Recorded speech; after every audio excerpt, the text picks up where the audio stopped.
Terima kasih Anda masih menyaksikan Good Talk. Nah tadi kan juga di segmen selanjutnya udah banyak bahas ya soal gimana pengalaman Sandi akhirnya bisa masuk ke kerja di Jepang gitu. Tapi sebelum itu gue akan bahas beberapa artikel nih. Ada artikel yang pertama dari news.detik.com. Nah judulnya adalah terjebak budaya gila kerja. Tadi lo sempat ngomong ya kalau misalnya orang Jepang tuh disiplin masalah kerjaan dan lain-lainnya. Lo sempet gak sih ngalamin culture shock? Pernah sih, cuman sebenarnya bukan gila kerja karena mereka suka kerja ya sebenarnya. Cuman karena mereka lumayan strict sama yang namanya tanggung jawab. Jadi kalau misalnya dikasih tanggung jawab tuh, mereka kalau belum selesai tuh mereka nggak mau pulang gitu. Kebanyakan kadang-kadang kayak gitu. Jadi mereka bikin target, oke misalnya untuk project ini, gue sampai 30% gue harus selesai hari ini gitu. Kalau misalnya belum selesai, gue nggak mau pulang. Kebanyakan kayak gitu sih. Dan karena itu kerjainnya lama, jadi terkesannya kayak mereka gila kerja. Jadi tapi bukan mereka emang suka kerja, tapi emang karena tanggung jawabnya menuntut mereka untuk kerja jam yang sedikit lumayan panjang. Jadi kelihatannya kayak mereka gila kerja gitu. Dan kalau gue sendiri, gue juga sempat ngalamin kayak gitu. Jadi misalnya waktu pertama kali gue datang, kan jam selesai kerja jam 6 nih. Nah itu biasa ya, kita kalau udah jam 6 ya oke cabut dong pulang gitu. Cuman lihat senior-senior tuh, masih pada kerja gitu jam segini gitu loh, kan nggak mau pulang gitu. Dan suka kayak nggak enak hati gitu kalau pulang lebih cepat, akhirnya jadi stay di kantor lebih lama tunggu sampai senior pulang. Oh oke, berarti udah boleh pulang nih, kayak gitu. Itu sih yang culture shock yang saya rasain. Oke. Akhirnya lo jadi terbawa gitu ya, maksudnya ya mau nggak mau gitu kan, karena lo juga penyesuaian pada saat itu gitu. Iya. Oke. Ini ada artikel nih yang kedua, dari glints.com. Ada 5 etos kerja yang diterapkan di Jepang. Ada Kaizen, Bushido, Meishi Kokan, Keishan, dan Ganbate. Mungkin boleh dijelaskan apa aja dari 5 etos kerja itu, dan juga apa enggak, atau secara garis besar deh itu apa aja, dan apakah lo sudah menerapkan kelima etos kerja itu? Sebenarnya mulai dari Kaizen ya. Kaizen itu sebenarnya artinya problem solving. Jadi emang kita dituntut untuk ya kalau misalnya ada suatu masalah ya nggak usah di-stressin, tapi kita harus pikirin cara untuk problem solvingnya. Jadi itu sebenarnya umum sih kalau menurut saya. Tapi kalau yang Bushido kayak berlebihan deh. Bushido itu kan mungkin itu prinsip samurai zaman dulu ya, maksudnya kalau sampai misinya belum selesai harus diselesaikan. Sebenarnya dalam artian tuh agak sedikit ekstrim sih kata-kata Bushido sebenarnya. Kalau untuk zaman sekarang itu udah nggak gitu diterapin lagi di Jepang. Terus kalau Meishi Kokan itu artinya kan sebenarnya tukar kartu nama. Itu diterapin sih seperti biasa kalau misalnya ada partner dari perusahaan lain datang ke kantor kita atau kita berkunjung ke kantor mereka, itu tukar-tukaran kartu nama hasil untuk sebagai minta kontaknya dong. Cuman biasa kalau kita minta lainnya atau minta nomor HP. Kalau misalnya orang Jepang, mereka secara formalnya ya tukar-tukaran kartu nama gitu. Terus kalau Keishan, gue nggak tahu artinya, maaf nih. Gak apa-apa. Ya, Keishan, kalau Ganbate itu ya kerja keras sih. Ini kata-kata yang sangat sering dipakai sama orang Jepang. Jadi kalau mereka ngelakuin apapun, ya prinsip utamanya adalah kerja keras, Ganbate gitu. Dan gue juga jadi kebiasaan pakai kata-kata ini sih. Cuman ya jadi prinsipnya sama prinsip orang Jepang sih, kerja keras. Oke. Dan apakah lo sudah menerapkan 5 etos kerja dalam pekerjaan lo? Sebisa mungkin, cuma gue masih membiasakan diri untuk yang di bagian Kaizen sih. Maksudnya daripada kita langsung nanya ke senior, aduh gimana nih cara selesai masalah ini gitu. Tapi lebih dipikirin dulu di kepala kita sendiri gimana cara menyelesaikan masalah tersebut. Sebenarnya itu sih. Oke. Nah, sebenarnya agak ngebahas soal artikel yang pertama tadi, lo juga yang menjelaskan bahwa kalau misalnya bukan gila kerja, tapi mereka tuh tanggung jawabnya lumayan tinggi gitu, bukan lumayan sangat tinggi gitu kan. Jadi kalau misalnya ada pekerjaan ya harus selesaikan saat itu juga, karena itu juga mungkin target ya gitu. Dan tapi di situ agak dibahas juga nih soal lembur. Karena kalau misalnya di Jepang itu juga sempat dibahas ya kalau misalnya ada perusahaan-perusahaan yang sedikit melarang bisa dibilang orang yang lewat dari jam kerjanya gitu. Di sana seperti apa sih lembur di Jepang tuh? Di Jepang tuh sebenarnya lembur tuh udah dianggap biasa sih. Jadi kadang kalau kita kalau di Amerika atau di mungkin di Indonesia juga sama, kan ada overtime pay misalnya. Kalau misalnya kita lembur dapat apa namanya? Dapat biaya kompensasi gitu. Cuma kalau di Jepang tuh lembur ya emang udah suatu keharusan, dan biasanya ini pertanyaan-pertanyaan yang paling sering ditanyain anak-anak yang baru mau ngelamar kerja, itu mereka biasanya nanyain perusahaan itu jam kerja gimana, ada lemburnya nggak gitu. Nah, biasanya jawabannya tuh, kalau misalnya jawabannya adalah ya tergantung dari orangnya, ada yang pulang cepat, ada yang pulang lebih lama. Itu biasa artinya perusahaannya emang rata-rata orang-orangnya pada kerjanya waktu jam kerjanya lumayan panjang gitu, lembur gitu. Kayak di perusahaan saya sendiri juga sama, kayak gitu juga. Oke. Nah kalau misalnya lo sendiri, ada nggak mungkin tantangan yang lo alamin selama menerapkan tadi 5 etos kerja itu?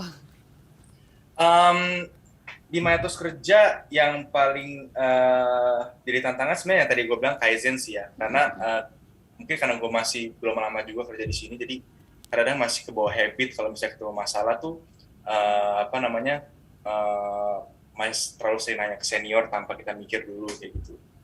Dan untuk Meksiko kan sih kadang-kadang saya juga suka lupa bawa kartu nama saya, jadi kadang-kadang kalau misalnya ketemu sama klien atau ketemu sama perusahaan lain, lupa bawa kartu nama, jadi nggak enak hati juga kayak gitu. Itu sih kadang-kadang masih harus lebih bisa ingat gitu. Oke. Nah, yeah. Sebetulnya upah minimum ya, kita mungkin agak sedikit ngebahas soal upah di Jepang. Itu kan kalau misalnya sama aja kalau misalnya di Indonesia itu ada namanya UMR gitu kan, dan tiap daerah tuh beda-beda gitu. Kalau misalnya di Jepang sendiri, ada nggak sih dan berapa upah minimumnya? Upah minimum itu kurang lebih sekitar 250.000 yen, berarti kalau dikali 60 kurs kurang lebih sekitar 30 jutaan rupiah sih harusnya. Itu paling. Oke, tapi 30 juta per bulan ya berarti ya? Per bulan ya. Dengan gaya hidup yang di sana kan lumayan ini ya, maksudnya kan lifestyle di sana tuh mahal ya? Iya, lifestyle ya tergantung lifestyle seseorang juga dan tergantung dia tinggal di mana sih. Karena kalau misalnya tinggal di kota kayak Tokyo, kota-kota besar, itu biaya hidupnya jauh lebih besar dari kayak apa namanya, biaya kos-kosannya itu jauh lebih beda gitu loh. Kalau misalnya di tempat saya misalnya masih dapat per bulan dapat 3 juta, tapi kalau di Tokyo misalnya per bulan 7 juta sampai 10 juta kayak gitu.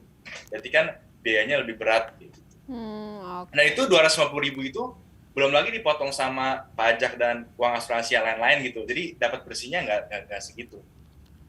Oke. Berarti sama dengan gaji lo ya sekitar segitulah ya. Iya. Oke. Nah, kira-kira ada nggak sih mungkin plan lo gitu kan kerja di Jepang kira-kira akan berapa lama, dan apa aja sih mungkin selain tadi ya kita mungkin agak sedikit kembali lagi soal skills yang harus dimiliki seorang calon karyawan yang ada di Jepang, selain tadi harus bisa bahasa, mungkin apa lagi yang bisa diberikan gitu atau dimiliki kepada mungkin calon-calon karyawan yang pengen berangkat ke Jepang? Mulai dari pertanyaan pertama itu sampai kapan mau kerja di Jepang ya. Cuman terus sekarang sih belum ada plan kapan mau berhenti. Jadi masih go with the flow aja. Cuman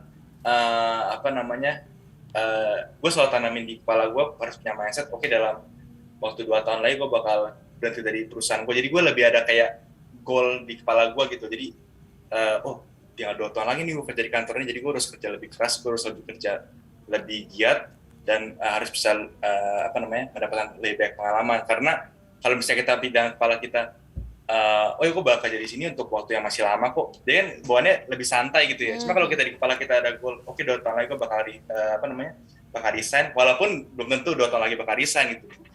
Jadi lebih ada goal gitu di kepala. Terus ya. Terus saran buat teman-teman kalau seandainya mau kerja di Jepang, skill yang lain yang diperlukan sebenarnya lebih bukan ke hard skill sih, lebih ke soft skill. Karena orang-orang Jepang itu mereka yang paling diutama adalah keinginan buat belajar sama punya rasa tanggung jawab sih. 2 itu sih yang paling penting.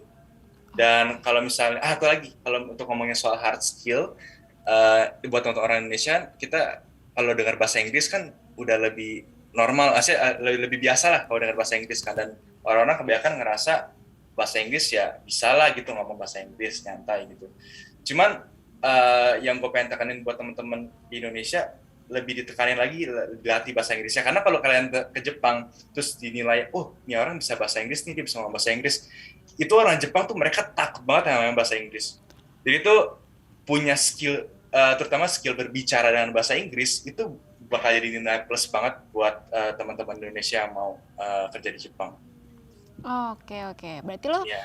kerjanya kan maksudnya udah kurang lebih berapa tahun tadi? 2 tahun ya lo kerja? 2 tahun di ya, Jepang. 2 tahun. Nah sekarang kita agak sedikit melepaskan pekerjaan lah gitu di Jepang. Nah gimana kehidupan lo pribadi di Jepang? Boleh dong mungkin diceritain, karena kan Gimana pasti ceritanya? beda dong ya kan. Lo kan mungkin banyak temen ya di Indonesia, pergaulannya juga seperti apa dan lain, karena pasti pergaulan sangat berpengaruh untuk pekerjaan. Boleh mungkin Iya. di-share gimana mungkin cara mereka berkomunikasi, mereka bergaul gitu. Sebenarnya yang paling berbekas di kepala gue, orang-orang Jepang tuh suka banget, mohon maaf nih ya buat teman-teman Muslim, cuman orang-orang Jepang tuh suka banget yang namanya tuh minum alkohol. Jadi itu karena tuh tempat sosialisasi untuk bisa kenal sama orang tersebut di luar dari perusahaan adalah dengan misalnya kita pergi ke bar-baran atau kita pergi minum bareng gitu loh. Karena pada saat itu mereka bakal kayak buka sifat aslinya mereka bakal lebih share sama kita gitu. Jadi hal yang kita nggak pernah tahu selama di perusahaan, itu ditahu di pas lagi minum gitu. Ternyata dia orangnya kayak gini gitu loh. Karena mereka mungkin di perusahaan nggak berani untuk kayak kasih unjuk sifat aslinya gitu. Jadi mereka keluarin ini pas lagi have fun gitu loh. Oke, berarti ada bisa dibilang dua pribadi yang berbeda ya ketika dia lagi kerja dan juga dia mereka lagi bergaul. Nah, tapi bisa dia bilang alkohol ya, maksudnya sering banget minum alkohol. Tapi bukan berarti maksudnya untuk bergaul itu bukan berarti harus minum alkohol dong. Iya, bukan berarti kayak gitu. Jadi kadang-kadang orang-orang Jepang juga suka sama aktivitas kayak outdoor. Jadi mereka kadang kalau misalnya lagi liburan diajakin misalnya olahraga bareng, kayak misalnya main basket atau sepedaan, itu juga bisa jadi bonding juga sih. Cuman buat gue sendiri, karena gue tipe orang yang sebenarnya gue juga gak gitu suka minum ya, kalau misalnya nggak harus gue nggak mau minum gitu. Jadi lebih suka sama teman-teman yang misalnya punya hobi yang sama. Jadi misalnya kayak olahraga bareng, atau misalnya main basket bareng, atau nonton film bareng. Dan yang paling penting adalah punya teman Indonesia sih sebenarnya di Jepang. Aduh beneran deh, nyari teman Indonesia tuh di Jepang susah banget. Mungkin karena kuota gue sedikit kali ya, gue nggak tahu juga. Cuman sekarang gue baru ngerti betapa pentingnya sih punya teman dari negara yang sama, karena di situ kita bisa share mengenai pendapat kita sama tinggal di Jepang kayak gimana. Kalau bisa nyampe keluh kesah juga, kalau misalnya stres sama budaya Jepang yang melelahkan gitu. Dan bisa saling ngebantu, kayak misalnya ngurusin perbaruin paspor, atau misalnya kayak hal-hal yang kayak administrasi ya. Jadi penting banget ya teman-teman atau komunitas orang Indonesia.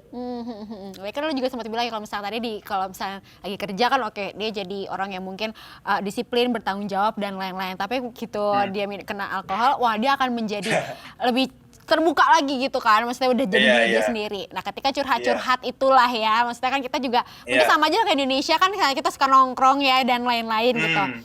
Pernah nggak sih mungkin akan kebawa dalam pekerjaan lagi gitu, atau misalnya ya udah gitu, itu di tempat bar itu ya udah, apa yang terjadi saat itu sudah terjadi dan nggak dibawa lagi, kira-kira seperti apa? Gak dibawa lagi itu maksudnya gimana ya Mas? Nggak banyak dibahas lagi lah gitu. Oh ya, kalau tergantung kedekatan kita sama dia sih. Kalau misalnya kita ketemu sama dia saya kerja bareng cuman kayak cuma sekali 2 kali doang, terus jarang ketemu juga, ya kita nggak pernah ngomongin lagi soal itu gitu. Tapi kalau misalnya setiap hari kita sama teman yang kita setiap hari kerja bareng, kerja di ruangan yang sama, ya pas di kantor pun ya kita tetap kayak kadang-kadang bercanda-bercanda gitu juga gitu. Oke, berarti sama Iya. lah ya kayak di Indonesia. Maksudnya berarti Sama. ada yang kalau emang cocok ya pasti akan nempel Sama. terus, kalau kerjaan Sama, dia iya. cocok, nongkrong dia cocok ya sudah, berarti Iya. sama lah berarti ya kayak Indonesia pergaulan Sama, manusiawi sama, berarti ya. Iya, cuman caranya untuk have fun-nya beda aja. Oke. Iya. Oke, kita akan break lagi ya San ya. Jadi Smart Viewers jangan Oke. kemana-mana, tetaplah bersama kami di Good Talk.